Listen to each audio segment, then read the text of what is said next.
الرحیم۔ اے وطن تو سلامت رہے تا قیامت رہے۔ تمام دیکھنے اور سننے والوں کو میری طرف سے السلام علیکم۔ میرے پاکستان کے پیارے دوستوں، پیارے لوگوں، میرے وطن سے محبت کرنے والے لوگوں، پاکستان کی سیاست کے اندر اس وقت زلزلہ آیا ہوا ہے جی۔ پاکستان کی سیاست کے اندر زلزلہ یہ آیا ہوا کہ کس طریقے سے عمران خان صاحب کو کارنر کرنا ہے اور اگلا تخت جو ہے اس پر ہم نے برجمان ہونا ہے۔ اس پر مختلف قسم کے طریقے اختیار کیے جا رہے ہیں، لیکن یہ فیصلے اللہ نے کرنے ہیں۔ ابھی تک جو کچھ یہ اقدامات اٹھا رہے ہیں، جو لوگ بھی اٹھا رہے ہیں، وہ ریورس ہوتے جا رہے ہیں جی۔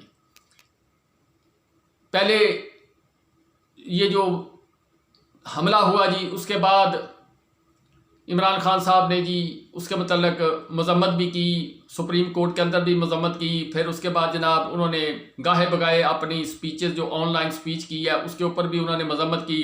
پھر ایک سلسلہ شروع ہو گیا جی پکڑ دھکڑ کا، پکڑ دھکڑ کے بعد پھر جناب ایک سلسلہ شروع ہو گیا جی ضمیر جاگنے والا، اور پاکستان تحریک انصاف کے جو لوگ ہیں وہ چھوڑنا شروع ہو گئے۔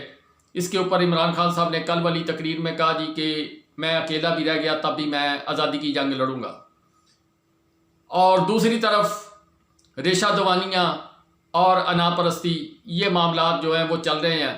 اب پاکستان کے حالات کو دیکھتے ہوئے، جو واقعات ہو رہے ہیں ان کو دیکھتے ہوئے عمران خان صاحب سمارٹلی کھیل رہے ہیں، ابھی تک کھیلتے جا رہے ہیں، اور اللہ تعالیٰ کی مہربانی سے وہ ان کے ہر پلان کو آہستہ آہستہ ناکام کرتے ہیں۔ وہ عمران خان صاحب کا کوئی کمال نہیں ہے، یہ اللہ تعالیٰ کا کمال اور عوام کی دعائیں ہیں جس کی وجہ سے یہ پلان فلاپ ہوتے جا رہے ہیں۔ انہوں نے زبان پر وہ سرچ آپریشن والا نئی کہانی شروع کی۔ عمران خان صاحب نے پورا میڈیا بلا کے پورا جناب وہ کوریج کر دی، انٹرنیشنل میڈیا آ گیا، انٹرنیشنل میڈیا کے ساتھ جناب انہوں نے انٹرویو دینے شروع کر دیے، بات پوری دنیا تک پھیل گئی جناب۔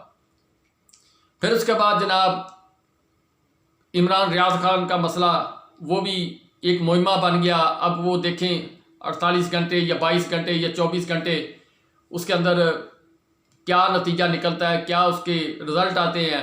ہمیں دعا کرنی چاہیے وہ خیر خیریت۔ کل عمران خان صاحب نے اس پر تشویش ظاہر کی۔ میاں علی اشفاق صاحب نے آج اپنے ایک آڈیو میسج کے اندر یہ بتایا کہ جو میں نے سنا ہے جی اس کے مطابق یہ آپ کو بتا رہا ہوں کہ عمران ریاض خان صاحب کسی جگہ پر ہیں، باقی ان کی صحت کے متعلق انہوں نے کچھ نہیں بتایا، ان کے ساتھ کیا ہوا اس کے متعلق کچھ نہیں بتایا، اور عوام سے اپیل کی کہ آپ دعا کریں اللہ تعالیٰ ان کو جلد بازیاب کرائے۔ بات آج میں کروں گا جی جو ویڈیو کے اندر ہے کہ پاکستان کے اندر کچھ مسائل کھڑے ہو گئے ہیں، اس پر زلمے خلیل زادہ صاحب نے جناب اپنے ٹویٹ کے اندر کچھ سوالات اٹھائے ہیں۔ اسی طرح پاکستان کی موجودہ حکومت نے ایک کمیشن بنایا، کمیشن بنانے کے بعد جناب اس کی سربراہی قاضی فائز عیسیٰ صاحب، چیف کہہ رہا ہوں جناب جسٹس قاضی فائز عیسیٰ صاحب، سپریم کورٹ کے معزز جج آنے والے ہمارے چیف جسٹس صاحب، اس کے ساتھ ساتھ چیف جسٹس ہائی کورٹ اسلام آباد، اس کے ساتھ چیف جسٹس کوئٹہ، 2 ممبران وہ ہوں گے، اور ایک چیف جسٹس صاحب جسٹس قاضی فائز عیسیٰ صاحب کی سربراہی میں ایک 3 رکنی بینچ بنایا گیا جو آڈیو لیکس پر تحقیقات کرے گا۔ معزز جج صاحبان جس میں عمرتا بندیال صاحب کی جو وہ مدر ان لا، ان کی آڈیو اور اس کے متعلق کچھ سوالات کچھ جوابات وہ ڈھونڈنے کی کوشش کریں گے۔ پھر اس کے ساتھ ساتھ اگلی واردات جو ڈالی گئی جی وہ عمران خان صاحب کی ایک آڈیو لیک کر دی گئی، ایک امریکن کانگریس فیمیل ہے جی ان کے ساتھ آڈیو لیک کر دی گئی۔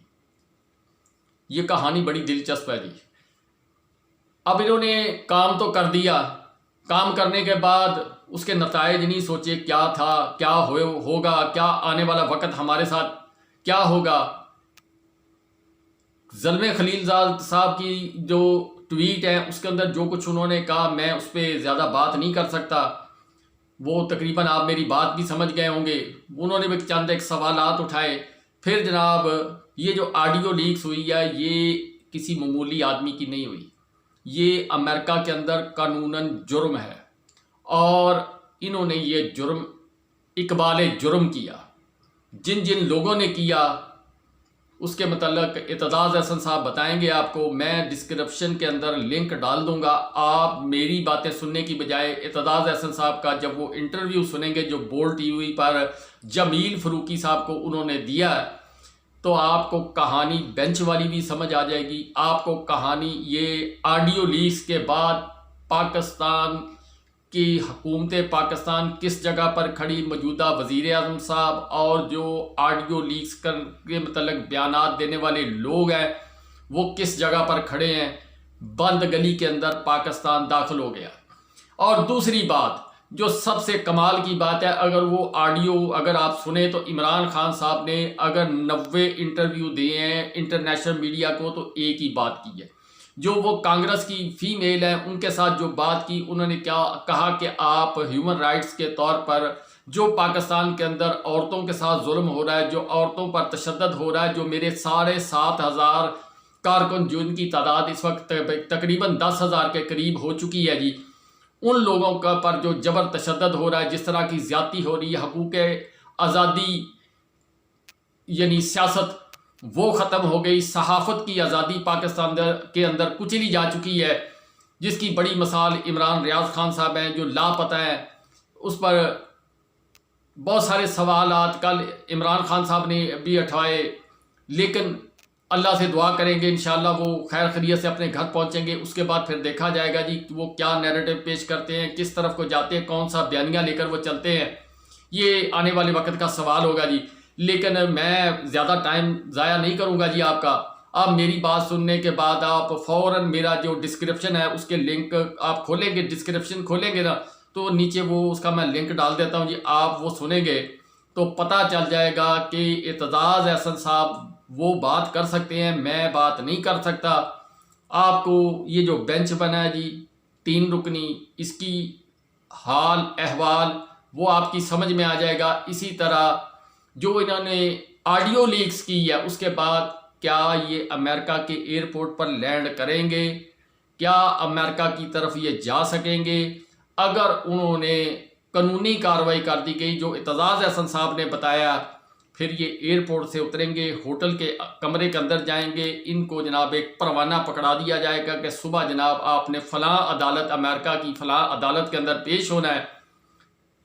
تو پھر اس کے بعد وہاں عدالت جانے اور یہ لوگ جانے, انہوں نے اپنا وہ رستہ بند کیا جس رستے کے ذریعے یہ پاکستان کی حکومت کے اندر آئے, حکومت پر برجمان ہوئے. وہ رستہ انہوں نے بند کیا. وہاں قانون اور آئین پر عمل درآمد ہوتا ہے, وہ پاکستان والا قانون نہیں کہ جسٹس عمر عطا بندیال یا دوسرے معزز جج صاحبان جو ہیں ان کو گالیاں دھمکیاں, ان کے گھروں کی آڈیو ان کو ریکارڈ کرنا, یہ سارا کچھ امریکہ کے اندر نہیں ہو سکتا. وہاں قانون اور آئین کے تحت ہر کام ہوگا. میں زیادہ بات کروں گا پھر آپ اس انٹرویو سے محروم رہ جائیں گے. آپ سنیں اور پاکستان کے حق کے لیے دعا کریں, لیکن عمران خان کو داد ضرور دیں کہ ایک تو یہ آڈیو لیک کے ذریعے وہ پاکستان کے پورے چینلز پر راج کر گیا. دوسرا اس نے کمال کیا کہ امریکہ کو سوچنے پر مجبور کر دیا. تیسرا امریکن کانگریس کو ساری کہانی سمجھ آ گئی. جو عمران خان صاحب کہتے آ رہے تھے وہ باتیں ان کے سامنے سچ ہو گئی. اب باقی سوالوں کے جواب اعتزاز احسن صاحب, میں پھر آپ کو طریقہ کار سمجھاتا رہتا ہوں کہ جب آپ جہاں لکھا ہوتا ہے مور, میرا ڈسکرپشن کھولیں گے, نیچے ہو سکتا ہے میں اوپر بھی ڈال دوں اس کو. میں کوشش کرتا ہوں جی کہ مطلب کہ کئی بندے ان کو سمجھ نہیں آئے گی, تو جہاں میری اردو والی عبارت یا انگلش والی عبارت ختم ہوگی ویڈیو کے اوپر, آپ میں وہیں پہ ڈال دوں گا, ڈسکرپشن میں بھی ڈال دوں گا, اوپر بھی ڈال دوں گا. آپ جہاں مرضی کلک کریں گے وہ اعتزاز احسن صاحب کا بول ٹی وی کا جو ہے وہ آ جائے گا, آپ اس کو سنیں گے. تمام سوالات کے جواب وہاں پر آپ کو ملیں گے. تو میری طرف سے اجازت. جاتے جاتے ایک بات کہہ دوں آپ کو کہ جتنے پاکستانی پولیس والے, جتنے علماء دین, جتنے پاکستانی ہیں، جتنے بھی پاکستانی ہیں، وہ پاکستان کی ان عورتوں، بچیوں، بیٹیوں، بہنوں کے سروں کے دوپٹے جو چھین رہے ہیں، ان کے خلاف دعا بھی کرے کہ اللہ ان کو ہدایت دے یا ان کو غارت کرے۔ اور دوسری بات، جو میری بات کو پولیس والا، کوئی ادارے والا کو سن رہا ہو، میں دست بدست ان سے ہاتھ باندھ کر یہ عرض کرتا ہوں کہ آپ جیسا مرضی آپ قانون نافذ کریں۔ آپ کے گھر میں بھی بیٹی ہے، آپ کے گھر میں بہو بھی ہے، آپ کے گھر کے اندر بیگم بھی ہے، آپ کے گھر کے اندر ماں بھی ہے۔ جو اپنی ماں کی عزت نہیں کرتا، اس سے خدا بھی ناراض، خدا کا رسول بھی ناراض۔ جس نے اپنی بیٹی کی عزت نہیں کی، اس سے بڑا بدبخت اور کوئی نہیں ہو سکتا۔ جس نے کسی کی بیٹی کی عزت اچھالی، وہ صرف اتنا تصور کر لے کہ اگر وہ کہیں ڈیوٹی پر ہے اور اس کی بیٹی، بہو، بہن، والدہ کسی جلسے کے اندر چلی گئی اور وہ گرفتار ہو گئی اور آپ کو اطلاع نہ ہو سکی، آپ کے پہنچتے پہنچتے تک وہ جو کچھ آپ لوگ ان ماؤں، بہنوں، بیٹیوں کے دوپٹوں کے ساتھ کر رہے ہیں یا ان کے ساتھ جو کچھ تھانوں کے اندر جو رپورٹیں آ رہی ہیں وہ کر رہے ہیں، کیا آپ اس کے متعلق سوچ کر آپ کو کپ کپی آتی ہے یا نہیں آتی؟ بس اس سے زیادہ میں اور سوال نہیں کروں گا۔ آپ اعتزاز احسن صاحب کو سنیے گا اور غور کیجئے گا کہانی کس طرف کو جا رہی ہے۔